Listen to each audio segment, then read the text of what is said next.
Hello students, இன்றைக்கி நம்ம பார்க்க போகிற கான்செப்டை டெட்லாக் அப்படிங்கிறது ஆப்ரேட்டிங் சிஸ்டமில் இருக்கிற ஒரு இம்பார்ட்டண்ட்டான கான்செப்ட். டெட்லாக்கு ஒரு சிஸ்டமில் எப்போ அக்கர் ஆகுது?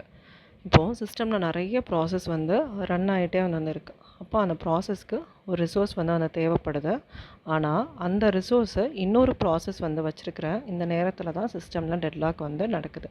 இங்கே ரிசோர்ஸ் அப்படிங்கிறது என்னவாக இருக்கலாம் அப்படின்னா, ஒரு ஃபைலாக இருக்கலாம், இல்லை ஹார்ட் டிஸ்க்காக இருக்கலாம், இல்லை ஒரு பிரிண்டராக எடுக்கலாம். இப்போது இதுக்கு ஒரு ரியல் டைம் எக்ஸாம்பிள் எடுத்துட்டிங்க அப்படின்னா, ஒரு நேரோ பிரிட்ஜ் இருக்குது. இந்த நேரோ பிரிட்ஜில் ஒரே ஒரு கார் மட்டும்தான் அட் அ டைம் போக முடியும். மற்ற கார்ஸ் எல்லாம் பின்னாடி வெயிட் பண்ணிகிட்டே இருக்கும். இந்த கார் அந்த பிரிட்ஜை க்ராஸ் பண்ணதுக்கப்புறம் இன்னொரு கார் அந்த பிரிட்ஜை யூஸ் பண்ணிக்க முடியும். இது ஒரு ரியல் டைம் எக்ஸாம்பிள் டெட்லாக்குக்கு நம்ம சொல்லிக்கலாம். இப்போ இந்த டயக்ராம் பார்த்தீங்க அப்படின்னா, இதில் 2 ப்ராசஸ் இருக்குது. ப்ராசஸ் 1, ப்ராசஸ் 2 அப்படிங்கிறது. ப்ராசஸ் 1 என்ன வச்சுருக்கீங்க? ரிசோர்ஸ் 1 யூஸ் பண்ணிகிட்டு இருக்குது. ஆனால் அதுக்கு ரிசோர்ஸ் 2 இருந்தால் மட்டும்தான் அந்த ப்ராசஸ் 1 ஃபுல்லாக அதோட வேலையை முடிக்க முடியும். ஆனால் இங்கே ப்ராசஸ் 2 என்ன பண்ணியிருக்கு? அது ரிசோர்ஸ் 2 யூஸ் பண்ணிட்டு வந்திருக்கு. ஆனால் அதுக்கு ரிசோர்ஸ் 1 இருந்தால் தான் அதோட ஜாப்பை கம்ப்ளீட்டாக முடிக்க முடியும். இந்த மாதிரியான நேரங்களில் சிஸ்டமில் நமக்கு டெட்லாக் அக்கர் ஆகுது. டெட்லாக் அக்கர் ஆகிறத நம்ம எப்படி சொல்லலாம் அப்படின்னா, 4 கண்டிஷனை இந்த சிஸ்டமில் சைமல்டேனியஸாக 4 கண்டிஷனும் சைமல்டேனியஸாக நடந்துச்சு அப்படின்னா அதை நம்ம டெட்லாக் அப்படிங்கிறத நம்ம சொல்கிறோம். ஃபஸ்ட்டு ஒன்று என்ன அப்படின்னா, மியூச்சுவல் எக்ஸ்க்ளூஷன்.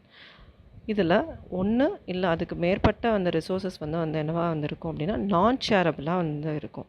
ஃபார் எக்ஸாம்பிள், நீங்கள் பிரிண்டரை எடுத்துக்கோங்க. இந்த பிரிண்டர் அப்படிங்கிறத ஒரு டிவைஸ் தான், ஒரு ப்ராசஸ் தான் அட் அ டைம் யூஸ் பண்ண முடியும். More than one process at a time ஒரு பிரிண்டரை நம்ம யூஸ் பண்ணிக்க முடியாது. அதே மாதிரி ஹோல்ட் அண்ட் வெயிட். இப்போ ஒரு ப்ராசஸ் ஒரு ரிசோர்ஸ் வச்சுருக்கு. ஆனால் அதுக்கு இன்னொரு ரிசோர்ஸஸ் இருந்தால் மட்டும்தான் அது வேலையை முடிக்க முடியும். நோ ப்ரியம்ஷன் அப்படிங்கிறது அந்த ரிசோர்ஸஸ் நம்ம ப்ராசஸ் கிட்டேருந்து எடுக்க முடியாது. எது வரைக்கும் அப்படின்னா, அது வேலையை கம்ப்ளீட் பண்ணுற வரைக்கும் அந்த ரிசோர்ஸஸை நான் ப்ராசஸ் கிட்டேருந்து எடுக்க முடியாது. சர்க்குலர் வெயிட் அப்படிங்கிறது செட் ஆஃப் ப்ராசஸ் இருக்குது. இதெல்லாம் இன்னொன்று டிபெண்ட் பண்ணிகிட்டே இருக்குது. இது ஒரு சர்க்குலர் ஃபார்ம் க்ரியேட் பண்ணுது. இதை தான் நம்ம சர்க்குலர் அந்த வெயிட் அப்படின்றோம்.